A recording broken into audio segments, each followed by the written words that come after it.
Bonjour, aujourd'hui je vais vous montrer en fait comment ouvrir un MacBook, donc c'est disque dur externe. Le but c'est d'utiliser en fait, d'utiliser le disque dans un NAS. Alors ça se présente comme ça. Voilà. Je vais vous montrer. Donc le but ça va être d'ouvrir cette boîte pour récupérer le disque. Donc ce qu'il vous faut c'est des cartes de fidélité. Voilà, style de carte. Au niveau du matériel nécessaire, donc c'est simple, c'est 7 cartes de fidélité, cartes de crédit, enfin des anciennes, parce que vous allez les abîmer. Un tournevis cruciforme et une clé Torx. Voilà, c'est tout ce que vous avez besoin. Et avec ça, vous allez pouvoir démonter le disque. Et on va essayer de les passer directement en fait ici. Donc d'abord on va commencer par ce côté là et après l'autre côté où on va pousser. Donc c'est assez chiant à faire. Donc là il faut tirer un peu dessus. Donc là, je vous montre.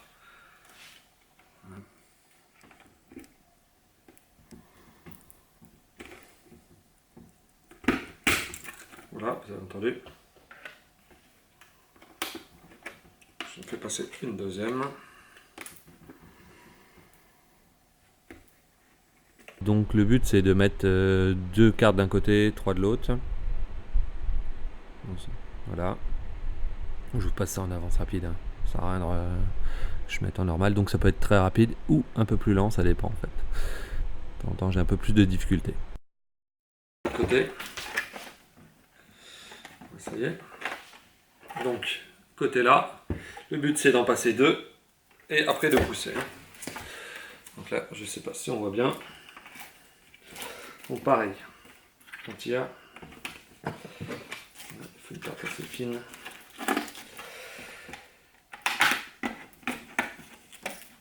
Voilà, vous allez pouvoir c'est rentré tout de suite.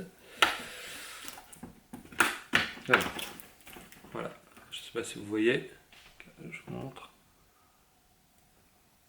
de l'autre côté. Et ce que je vais faire, c'est que je vais pousser.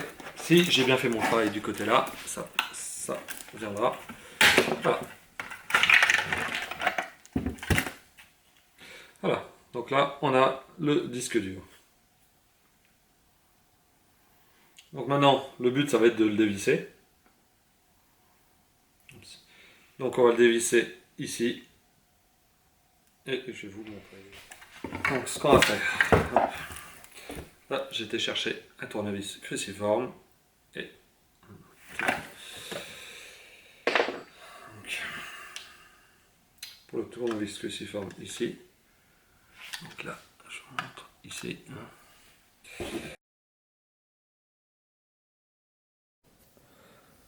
Donc là, j'utilise un Torx pour dévisser.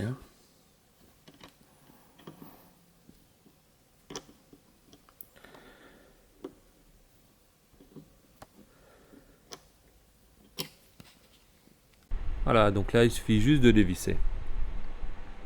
Donc l'intérêt, n'oubliez pas, c'est d'avoir un disque pas cher pour mettre dans un NAS.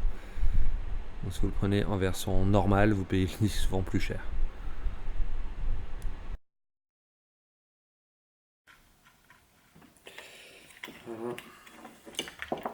Donc voilà le disque. Donc j'avais déjà démonté ça. Donc là, il ne reste plus qu'à l'enlever. Voilà. Donc maintenant, je peux utiliser ce disque-là dans un NAS. Si vous avez des questions, n'hésitez pas à les poser. N'oubliez pas non plus de vous abonner à la chaîne, à liker, à partager, et je vous dis à la prochaine.